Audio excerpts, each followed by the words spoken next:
जम्मू कश्मीर की regional parties के भी इल्ज़ामात हैं। आपकी वालदा से भी काफ़ी ज़्यादा नाराज़गियाँ हमने देखी हैं। मेरी ग़ुलाम नबी आज़ाद साहब से बात हुई, फ़ारूक अब्दुल्ला साहब से बात हुई, उन्होंने भी ये कहा कि जब सरकार टूटी उस वक्त में तो हमने ये कहा कि हम अनकंडीशनल सपोर्ट करते हैं मैडम महबूबा मुफ्ती जी को कि आप बीजेपी के साथ अलाइंस ना करें। फ़ारूक अब्दुल्ला साहब ने कहा कि मैंने कदम बढ़ाने की कोशिश की। ग़ुलाम नबी आज़ाद साहब ने कहा कि मैं कांग्रेस की जमात में था, मैंने कदम बढ़ाने की कोशिश की।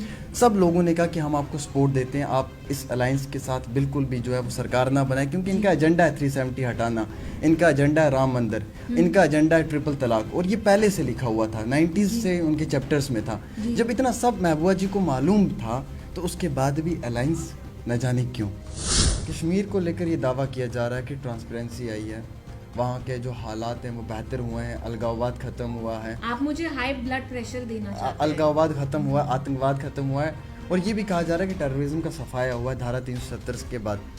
370 से पहले 2008 में 7 में हम क्या चाहते हैं, आज़ादी के नारे लगते थे, पाकिस्तान का तिरंगा झंडा होता था लाल चौक में, आज इंडिया का तिरंगा झंडा लहरा रहा है। एज ए इल्तिजा मुफ्ती मैं आपसे पूछना चाहूँगा कि आपको लगता है कि ये मोदी गवर्नमेंट का एक सिक्योरिटी को लेकर काफ़ी बड़ा अचीवमेंट है? पीडीपी पे एक एक्यूजेशन लगाई है कि हम एंटी हिंदू हैं, anti we are not secular, एक कम्युनल जमात है। इसलिए जब 2014 में जम्मू ने ओवरवेलमिंग इल्ज़ाम किसने लगाए हैं आप पे, एंटी हिंदू, एंटी जो सेक्युलर आपने बात की, किसने इल्ज़ाम लगाया? देखिए, एक परसेप्शन क्रिएट करने की कोशिश की जाती है, खासतौर से लोग करते हैं ये सेक्शन ऑफ सोसाइटी में, कौन लोग करते हैं? कम्युनल जो एक्चुअली होते हैं, जो खुद कम्युनल होते हैं, वो ये प्रोजेक्ट करना चाहते हैं कि जो पीडीपी है एज अ जमात वो एंटी हिंदू है, एंटी सेक्युलर है, कम्युनल है। मैडम महबूबा मुफ्ती जी ने भी स्टेटमेंट दिया कि तिरंगा झंडा उठाने वाला कोई नहीं होगा, सुना होगा आपने। क्या ये वही स्टेटमेंट्स तो नहीं जिनकी वजह से लोग ऐसा सोचते? ना बम से ना गोली से, बात बनेगी बोली से। बहुत अच्छा उनका एक स्लोगन भी था, क्योंकि हमेशा डायलॉग से ही बात बनती है। लेकिन महबूबा जी को अक्सर हमने देखा कि उन्होंने कई बार अपने स्टेटमेंट्स दिए कि पाकिस्तान से बात करनी पड़ेगी, हमें पाकिस्तान से डायलॉग करना है। इस बात पे मरकज़ी सरकार के लोग बड़े चिढ़ जाते हैं कि क्यों पाकिस्तान से बात करना है, जो टेररिज्म फैला रहा है, जो हमारे बच्चों को टेररिस्ट बना रहा है, जो हमारे देश के अंदर लगातार खून खराबा कर रहा है, हम उस देश से क्यों बात करें? Why we should talk to Pakistan. तो आपको क्या लगता है कि क्या पाकिस्तान से बात होनी चाहिए, डायलॉग होना चाहिए? फ़ारूक अब्दुल्ला की हुकूमत थी या मुफ्ती साहब की हुकूमत थी, उस हुकूमत के दौरान में क्या था कि जो जम्मू कश्मीर के अंदर गुजर बकरवाल लोग थे, इस तबके को फॉरेस्ट राइट एक्ट का अधिकार नहीं मिला, पॉलिटिकल रिजर्वेशन नहीं मिला, इन लोगों को दबा के रखा है इन सरकारों ने। जब हमने 370 धारा को यहाँ से हटाया तो हमने यहाँ पे पॉलिटिकल रिजर्वेशन लागू किया, हमने यहाँ पे फॉरेस्ट राइट एक्ट लागू किया, तो वो ये मानते हैं कि एक डेवलपमेंट हुई है, एक ट्रांसपेरेंसी आई है, जो मिनॉरिटी हैं उनको अधिकार मिला है, गोरखा समाज हो या बाकी वंचित समाज हो, इन लोगों को क्या आप मानते हैं कि आपकी सरकारों ने दबा के रखा है? अस्सलाम वालेकुम नाजरीन, आप देख रहे हैं डेली तस्कीन का लाइव नशरियात आमिर सुहेल के साथ, और हमारे साथ बातचीत करने के लिए इल्तिजा मुफ्ती जी हैं। आज कई सारे अहम तरीन सवालात होंगे, जम्मू कश्मीर की सरकार के हवाले से बातचीत होगी और मरकज़ी सरकार की जानिब से जो जम्मू कश्मीर के नौजवानों के लिए फ़ैसले लिए गए हैं उन तमाम पे भी बातचीत हो गया। हालांकि आपको मालूम है कि जम्मू कश्मीर के अंदर अभी तक भी इलेक्शंस नहीं हुए हैं और एक लंबे अरसे से जम्मू कश्मीर के आम शहरियों की डिमांड है, और जो यहाँ की रीजनल पार्टीज़ हैं वो भी ये डिमांड कर रही हैं कि इलेक्शंस होना चाहिए, क्योंकि जमहूरियत के अंदर शायद इलेक्शंस का एक बहुत बड़ा रोल रहता है। लेकिन जम्मू कश्मीर वाहिद एक ऐसी बदनसीब रियासत है जिसे तोड़कर 2 हिस्सों में तकसीम किया, और इस बदनसीब रियासत में अभी तक भी जो है वो इलेक्शंस नहीं करवाए गए हैं। बहरहाल हमारे साथ इल्तिजा मुफ्ती जी हैं, काफ़ी ज़्यादा सवाल होंगे। बहुत बहुत शुक्रिया मैम वक्त देने के लिए कि आपने अपने बिजी स्केड्यूल में से वक्त दिया। सबसे पहले ये बताएंगे क्या सब ठीक ठाक चल रहा है? आपको लगता है सब ठीक ठाक चल रहा है? और मैं थक चुकी हूँ। मुझे लगता है मीडिया वाले थके नहीं है। इट्स वेरी सरप्राइजिंग कि 4 साल से हम डिस्कस करते आ रहे हैं कि नॉर्मल है, अब नॉर्मल है। आप खुद देख रहे हैं क्या सूरत हालात हैं। जो हमारे यंगस्टर्स हैं, जैसे हर एक रिक्रूटमेंट स्कीम जो चलती आ रही है 2019 में, उसमें इतनी धांधली हुई है कि वो एग्ज़ाम्स, इतने सारे बच्चे हैं जिनने 3-4 बार एक ही एग्ज़ाम दे दे के वो एग्ज़ाम इतनी आसानी से एलजी एडमिनिस्ट्रेशन स्क्रैप कर देती है। एपटेक ब्लैकलिस्टेड कंपनीज को आप दे रहे हैं, वो भी आपने डिसीजन जो अब लिया है, तो यहाँ किसके वेलफेयर के लिए कोई डिसीजन लिया गया है 2019 में? वो हमारे मतलब मार्जिनलाइज सेक्शंस हों, जो बैकवर्ड सोसाइटी से हों, यूथ हों, लेडीज़ हों, किसके मुस्तकबिल के लिए यहाँ प्रो वेलफेयर डिसीजंस लिए गए हैं? इल्तिजा जी, हमारे honourable lieutenant governor Manoj Sinha ji कहते हैं कि 80% लोग जो हैं वो एग्री हैं टैक्स देने के लिए जम्मू कश्मीर के अंदर, और 20% एक ऐसा सेक्शन ऑफ सोसाइटी है जो ये प्रोपोगंडा बना रहा है, जो अपनी पॉलिटिक्स और अपने बेनिफिट के लिए ये सब चीज़ें कर रहा है। कैसे देखते हैं आप इस स्टेटमेंट को? प्रॉपर्टी टैक्स का आप कह रहे हैं, देखिए 2019 से जब से एब्रोगेट किया गया आर्टिकल 370, हमारी इकोनॉमी ने कितना सफ़र किया। इकोनॉमी ने, प्राइवेट सेक्टर ने तो सफ़र किया ही है, और ऊपर से आप देख लीजिए कि बेरोज़गारी यहाँ कितनी बढ़ गई है, इन्फ्लेशन, महंगाई कितनी बढ़ गई है पूरी कंट्री में और ख़ासतौर से जम्मू कश्मीर में। तो आप एक्सपेक्ट करते हैं कि यही लोग जो पिस रहे हैं, जिनके लिए अब नॉर्मल चीज़ें अफोर्ड करना इतना मुश्किल हो गया है, खाना, normal basic things in life have become so expensive, आप चाहते हैं वो लोग प्रॉपर्टी टैक्स दें? ऊपर से फिर आप उन्हीं लोगों के घर पे जेसीबी भी चला रहे हैं। जम्मू में हमने खुद देखा, मलिक मार्केट, कितने सारे एरियाज में, मैं अभी भी राजौरी पुंछ से आई हूँ, वहाँ पे जो जंगलात में ट्राइबल्स हैं उनको एविक्ट किया जा रहा है। तो ये कहाँ का इंसाफ है? एक तो आप लोगों को इकोनॉमिकली पीस रहे हैं, दबा रहे हैं, उसके ऊपर से आप चाहते हैं वही लोग टैक्स दें। हम अभी जम्मू में बैठे हैं, जम्मू में कहते हैं 3 टोल टैक्सेस पॉइंट्स लगा दिए गए हैं, which is against the rules. तो जम्मू के लोगों को अपने ही डिस्ट्रिक्ट में कहीं और बाहर जाना पड़ता है, उनको टैक्स पे करना पड़ता है। माइनिंग के कॉन्ट्रैक्ट्स आउटसाइडर्स को दिए जा रहे हैं। आप यहाँ रिलायंस के इतने स्टोर्स लगा रहे हैं जिसकी वजह से जो लोकल शॉप्स हैं, किराना वाला जिनको कहते हैं, उनका बिजनेस भी ठप हो रहा है। तो यहाँ किसके मुस्तकबिल के लिए आप डिसीजंस ले रहे हैं? और इतना फिर कहना कि वो लोग आईफोन लाते हैं, ये लाते हैं, दिस इज वेरी पेटी। ये सरकार का एक दावा है, हालांकि जब भी हमारी बात होती है मरकजी सरकार के अहदेदारों से, इवन कि हमारे यूनियन मिनिस्टर्स के साथ भी इंटरव्यूज़ हुए, वो कहते हैं कि फ़ारूक अब्दुल्ला की हुकूमत थी या मुफ्ती साहब की हुकूमत थी, उस हुकूमत के दौरान में क्या था कि जो जम्मू कश्मीर के अंदर गुजर बकरवाल लोग थे, इस तबके को फॉरेस्ट राइट एक्ट का अधिकार नहीं मिला, पॉलिटिकल रिजर्वेशन नहीं मिला। इन लोगों को दबा के रखा है इन सरकारों ने। जब हमने 370 धारा को यहाँ से हटाया तो हमने यहाँ पे पॉलिटिकल रिजर्वेशन लागू किया, हमने यहाँ पे फॉरेस्ट राइट एक्ट लागू किया। तो वो ये मानते हैं कि एक डेवलपमेंट हुई है, एक ट्रांसपेरेंसी आई है, जो मिनॉरिटी हैं उनको अधिकार मिला है, गोरखा समाज हो या बाकी वंचित समाज हो, इन लोगों को। क्या आप मानते हैं कि आपकी सरकारों ने दबा के रखा है? आप, जब मैं उनके प्रोपेगेंडा का झूठ सुनती हूँ ना, तो मेरा ब्लड प्रेशर कभी भी नहीं बढ़ता है, लेकिन ये सुन के ब्लड प्रेशर इतना बढ़ता है कि मैं आपके सवाल को मिडवे ही कहती हूँ कि बस मेरे से और झूठ अब नहीं सुना जाएगा। देखिए, just because someone is A union minister doesn't mean उनको लाइसेंस नहीं मिलता कि वो सारे आम इतना झूठ बोले। आपने फॉरेस्ट एक्ट की बात की, मैं आपको मिसाल दूंगी। जब पीडीपी बीजेपी की गवर्नमेंट थी तो पीडीपी की पूरी कोशिश थी कि ये एक्ट, फॉरेस्ट एक्ट तब पास हो, तब इनने पास होने नहीं दिया। अब होने दिया है, उसमें भी इनकी अपनी पॉलिटिक्स है। रहा ट्रांसपेरेंसी का सवाल, अगर वही यूनियन मिनिस्टर हमें बताए कि क्या ट्रांसपेरेंसी आई है, इतनी ट्रांसपेरेंसी आई है कि आप एक भी रिक्रूटमेंट स्कीम अकाउंटेबल वे में नहीं कर पाते, आप एग्जाम तक कंडक्ट नहीं कर पा रहे हैं, इतनी करप्शन यहाँ चल रही है। और मैं माइक पे, कैमरा पे कहना चाहती हूँ कि यहाँ बहुत अफवाहें चलती हैं। मैंने सुना है कि एक यूनियन मिनिस्टर है दिल्ली में जिनके बेटे का इन्वॉल्वमेंट है इस एप्टेक्स स्कैम में, और कोई यहाँ बहुत पावरफुल सिविल सर्वेंट थे जिनका 2 साल पहले ट्रांसफर हुआ। तो धांधली is happening at the top. तो आप कौन सी ट्रांसपेरेंसी की बात कर रहे हैं? जब इनकी सरकार थी पीडीपी बीजेपी की, तब आप फॉरेस्ट एक्ट पास नहीं करना चाहते थे। तो आप तो दिन में, ब्रॉड डे लाइट में आप इतना झूठ बोलते हैं। इल्तिजा मुफ्ती जी का एक बड़ा ज़बरदस्त कमबैक हुआ है, हम सोशल मीडिया पे देख रहे हैं। एक लंबे अरसे से काफ़ी बड़े बड़े स्टेटमेंट्स जारी किए जा रहे हैं। आज से पहले इल्तिजा मुफ्ती जी कहीं दिखी नहीं, एक बड़ा कमबैक हमने देखा है कि वापसी इनकी हुई है। हम क्या समझेंगे कि जो ये कमबैक हुआ है, ये किस अंदाज में हुआ है और किस चीज़ के लिए हुआ है? देखिए, मैं तो यहाँ रहने के लिए थी नहीं पॉलिटिकली कि अब मेरा कमबैक हो। मैं महबूबा जी के साथ राजौरी पुंछ गई क्योंकि मैंने इस इलाके के बारे में बहुत सुना कि बहुत खूबसूरत है, तो मुझे क्यूरियोसिटी थी। By nature I am a very curious person, मुझे नई जगहें, नए लोगों से मिलना बहुत पसंद है। और वहाँ जाके मुझे अपने मुफ्ती साहब जो मेरे ग्रैंडफादर थे, मुझे उनसे थोड़ा करीब लगा। अभी अभी आपने जो बात की, जैसे यूनियन मिनिस्टर कहते हैं कि पीडीपी ने क्या किया।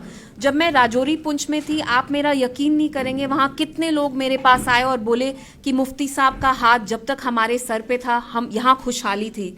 यूनिवर्सिटी हो, बाबा गुलाम शाह पातशाह यूनिवर्सिटी शहादरा शरीफ में, उनने कितनी जगहें, गेस्ट हाउस बनाए, एजुकेशन, रोड्स वगैरह, तो मुझे बहुत अच्छा लगा यहाँ जाके।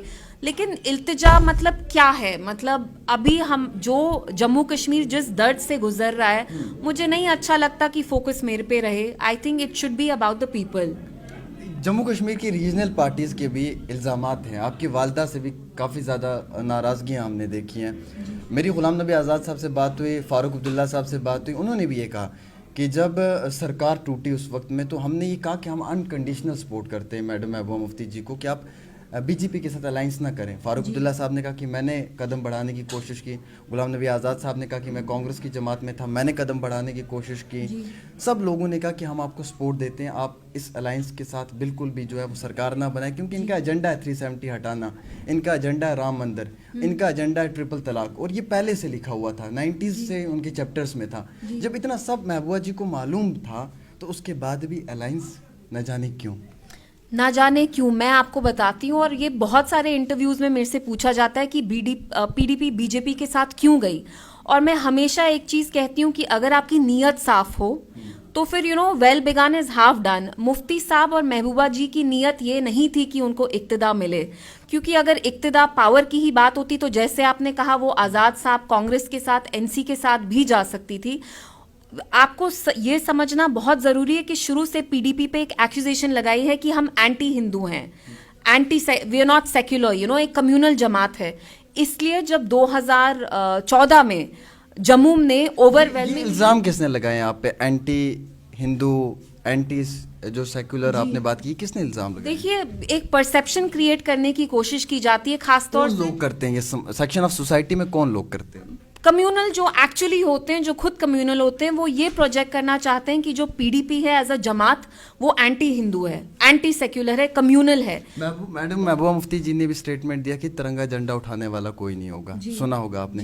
क्या ये वही स्टेटमेंट्स तो नहीं जिनकी वजह से लोग ऐसा सोचते हैं? देखिए, अभी हम एक सवाल का मैं जवाब देती हूँ and then we'll come back to this. कोई जल्दी नहीं है। आपने बात की कि पीडीपी बीजेपी के साथ क्यों गई। इनका मकसद ये था कि जब बीजेपी ने ओवरवेलमिंगली जम्मू में इनको बीजेपी का मैंडेट दिया गया तो they didn't want to appear communal, they wanted to take the people of Jammu along, क्योंकि मुफ्ती साहब बहुत इंक्लूसिव थे। वो चाहते थे कि जम्मू के लोग, कश्मीर के लोग, लद्दाख के लोग एक साथ मिलके अपनी जैसे, और उनने वाजपेयी जी के साथ काम किया, उनका बहुत अच्छा प्रोफेशनल रिलेशनशिप रहा, क्योंकि वाजपेयी जी भी बीजेपी के थे। And despite being from BJP, उनका स्टैंड आप देखिए, उनने हुर्रियत से बात की, सबके साथ डायलॉग किया। वो कहते थे कि Jammu and Kashmir can be resolve only with in the ambit of इंसानियत, जमहूरियत एंड कश्मीरियत। तो वो भी तो बीजेपी के थे। आपके एजेंडा में कुछ लिखा हो, लेकिन वो तो बिल्कुल अलग लीडर थे। तो मुफ्ती साहब का एक्सपीरियंस उनके साथ बहुत अच्छा रहा, तो उनको लगा कि मोदी जी इतने बड़े मैंडेट के साथ आए, शायद ये जो गवर्नमेंट है, कोएलिशन गवर्नमेंट है, उससे उनके हाथ बन जाएंगे, वो मॉडरेट हो जाएंगे, वो समझ पाएंगे जम्मू कश्मीर के लोगों का दर्द, and the only way to resolve it is by involving the people of Jammu and Kashmir. So ये उनका मकसद था। दूसरा, आपने महबूबा जी के स्टेटमेंट्स के बारे में बात की। देखिए, मैं महबूबा जी की स्पोक्स पर्सन नहीं हूँ। आपके घर में कौन क्या कहता है, आप उनके स्पोक्स पर्सन नहीं बनते। और ज़्यादातर सियासतदान बहुत इमोशनल बयान देते हैं। Mehbooba ji, as you know, she is a very emotional politician. Practicality से ज़्यादा वो बहुत इमोशनल हैं, तो वो क्या कहती हैं वो उनके मुंह से निकलता है। मैं वो बात आपकी ठीक है, हम उनका सवाल आपसे नहीं पूछेंगे। ना बम से ना गोली से, बात बनेगी बोली से। बहुत अच्छा उनका एक स्लोगन भी था, क्योंकि हमेशा डायलॉग से ही बात बनती है। लेकिन महबूबा जी को अक्सर हमने देखा कि उन्होंने कई बार अपने स्टेटमेंट्स दिए कि पाकिस्तान से बात करनी पड़ेगी, हमें पाकिस्तान से डायलॉग करना है। इस बात पे मरकज़ी सरकार के लोग बड़े चिढ़ जाते हैं कि क्यों पाकिस्तान से बात करना है, जो टेररिज्म फैला रहा है, जो हमारे बच्चों को टेररिस्ट बना रहा है, जो हमारे देश के अंदर लगातार खून खराबा कर रहे हैं, हम उस देश से क्यों बात करें? Why we should talk to Pakistan. तो आपको क्या लगता है कि क्या पाकिस्तान से बात होनी चाहिए, डायलॉग होना चाहिए? देखिए, मेरा कश्मीर को मेरा 1 साल से पासपोर्ट रोका हुआ है, लेकिन मेरा पासपोर्ट कौन से मुल्क का है? वो ब्लू कलर इंडियन है या पाकिस्तानी, आप मुझे बता दें पहले। Obviously Indian. तो मैं उनकी स्पोक्स पर्सन हूँ क्या? यहाँ पे इतने मुद्दे हैं हमारे पास, आपके और मेरे बीच में बात करने के लिए। Corruption, there is no transparency, domicile, jobs, property, सारा आप बाहर के लोगों को दे रहे हैं। That for me is the priority. अगर मैं इंटरव्यू में बात भी करती हूँ, मुझे अच्छा नहीं लगता, दूसरे चैनल वाले भी आके डाइवर्ट करने के लिए पाकिस्तान, अरे am I a Pakistani? I am an Indian, आप मुझे यहाँ का पूछिए, यहाँ के बारे में बात करिए। यहाँ के मुद्दे कम है क्या? लोकल मुद्दे कम है? देखिए कितनी करप्शन है, हमारे यंगस्टर्स के साथ धोखे पे धोखा हो रहा है, उनके पेट पे लात पड़ रही है लिटरली। आप जेसीबीज चला रहे हैं, प्रॉपर्टी टैक्स लगाया है, ये मुद्दे कम है क्या कि जो मैं कोई और मुल्क जहां मैं कभी गई नहीं हूं, मैं वहां की स्पोक्स पर्सन हूं क्या? बिल्कुल बेहतरीन चीज़ की। एक आखिरी सवाल रहेगा आपसे। कश्मीर को लेकर ये दावा किया जा रहा है कि ट्रांसपेरेंसी आई है, वहाँ के जो हालात हैं वो बेहतर हुए हैं, अलगाववाद खत्म हुआ है। आप मुझे हाई ब्लड प्रेशर देना चाहते हैं? अलगाववाद खत्म हुआ, आतंकवाद खत्म हुआ है, और ये भी कहा जा रहा है कि टेररिज्म का सफाया हुआ है धारा 370 के बाद। 370 से पहले 2008 में 7 में हम क्या चाहते हैं, आज़ादी के नारे लगते थे, पाकिस्तान का तिरंगा झंडा होता था लाल चौक में, आज इंडिया का तिरंगा झंडा लहरा रहा है। एज ए इल्तिजा मुफ्ती मैं आपसे पूछना चाहूँगा कि आपको लगता है कि ये मोदी गवर्नमेंट का एक सिक्योरिटी को लेकर काफ़ी बड़ा अचीवमेंट है? मैं कहाँ से स्टार्ट करूं और कहाँ से ख़त्म करूं, क्योंकि आप जो बोल रहे हैं वो आपका ओपिनियन नहीं है। आप कह रहे हैं कि बीजेपी क्या कहती है। मतलब यहाँ टेररिज्म इतना ख़त्म हो गया कि पिछले 1 साल से अब हमारे कश्मीरी पंडित भाई बहन प्रोटेस्ट कर रहे हैं, और आप बीजेपी वाले इतना उनका सख्त दिल है कि आपने उनकी सैलरी तक बंद की है। कौन मार रहा है? ये टारगेटेड किलिंग्स कौन कर रहा है? सिविलियन किलिंग्स कौन कर रहा है? आप मुझे बताइए। अगर टेररिज्म ख़त्म हो गया, विच इज़ रॉन्ग, जो लोकल रिक्रूटमेंट है वो बढ़ गई है, अच्छे खासे पढ़े लिखे लोग अब मिलिटेंसी में जा रहे हैं। Who are these people? Are they not terrorist? जो ये लोकल ये किलिंग्स, टारगेटेड किलिंग्स कर रहे हैं, तो टेररिज्म कहाँ खत्म हुआ है? ऊपर से आप कह रहे हैं कि हालात ठीक हो गए हैं। क्या ठीक हुआ है? जब 40% अनएम्प्लॉयमेंट चली गई है, बढ़ चुकी है, बेरोजगारी है, तो कहाँ से हालात ठीक हुए हैं? मतलब आपके काउंटर स्टेटमेंट को मुझे बताने में ही 10-10 मिनट लगेंगे, so what ever you're saying factually is all incorrect. Whether it's targeted killings, terrorism बढ़ चुका है, रिक्रूटमेंट बढ़ रही है मिलिटेंसी रैंक्स में, कोई खुशहाली नहीं है, इकोनॉमिक प्रॉस्पेरिटी तो रही नहीं है, पॉलिटिकल इंस्टेबिलिटी। आपने शुरू में कहा कि इलेक्शंस तक आप होल्ड नहीं कर रहे हैं। क्यों नहीं होल्ड कर रहे हैं? आप तो कहते हैं यहाँ सब नॉर्मल है, क्योंकि बीजेपी को खुद पता है कि उनकी गवर्नमेंट नहीं आएगी, तो यहाँ तो कुछ भी नॉर्मल नहीं है। और मैं थक गई हूँ अब, ये जो इतनी जाहिर सी बात है हमें बार बार डिस्कस करने की कोई ज़रूरत नहीं है। आप युवाओं के लिए बीजेपी से बात करना चाहेंगे, या फिर मेरा कहने का मकसद ये है कि अगर आप एज ए युवा, क्योंकि मैं यूथ में आपको रिप्रेजेंट करूँगा, क्या आप युवाओं की लड़ाई लड़ने के लिए इस मंच से बात कर रहे हैं, सोशल मीडिया से बात कर रहे हैं, या फिर अपनी जमात की बात को रखने के लिए बात कर रहे हैं? मैं आपको एक बात बताती हूँ। लोगों को शायद लगता है कि हमारे लिए बात करना, जब महबूबा जी बात करती है, मैं बात करती हूँ, आसान है। आसान बिल्कुल नहीं है, क्योंकि इस डर और खौफ का माहौल जो बीजेपी यहाँ की मरकजी सरकार ने क्रिएट किया है, आप जब उसमें एक बात बोलते भी हैं इनके अगेंस्ट, आप बहुत बड़ी कीमत चुकाते हैं, और 2019 से हम कीमत चुकाते ही आ रहे हैं। तो ऑब्वियसली मैं अपने लिए थोड़ी ना कर रही हूँ। मैं जम्मू आई 3 दिन पहले, यहाँ कैंडल लाइट विजिल किया एपटेक के अगेंस्ट स्टूडेंट्स ने, उसमें भी मैंने पार्टिसिपेट किया। इससे मेरे से जब तक हो सकता है, मैं जो यहाँ के सेक्शंस हो, वेदर इट्स यूथ, जम्मू के लोग हों, कश्मीर के, लद्दाख के भी, मुझे मौका मिलता है, मैं उनके लिए बात करने की कोशिश करती हूँ, और ये कोशिश जारी रहेगी, क्योंकि मुझे लगता है अभी सारी आवाज़ों को दबा दिया है। चलिए, बहुत शुक्रिया। आपके पास वक्त की कमी है, हम इस इंटरव्यू को और भी बढ़ाते, लेकिन हमारे साथ बातचीत कर रही थी इल्तिजा मुफ्ती जी, जिनसे कई सारे और भी अहम तरीन सवालात करने थे, लेकिन वक्त की कमी की वजह से इन्हें जो है वो अभी निकलना पड़ेगा यहाँ से। बहरहाल हमारा एक सवाल बड़ा इंपॉर्टेंट रहेगा नौजवानों को लेकर कि नौजवानों की बात करने के लिए हमें फेस चाहिए, और जो फेस भी नौजवानों की बात करेंगे, हम उन फेस को ज़रूर यकीनन तौर पे सपोर्ट करेंगे। फ़िलहाल के तौर पे एक छोटी सी पेशकश थी डेली स्क्रीन पे आमिर सुहेल के साथ।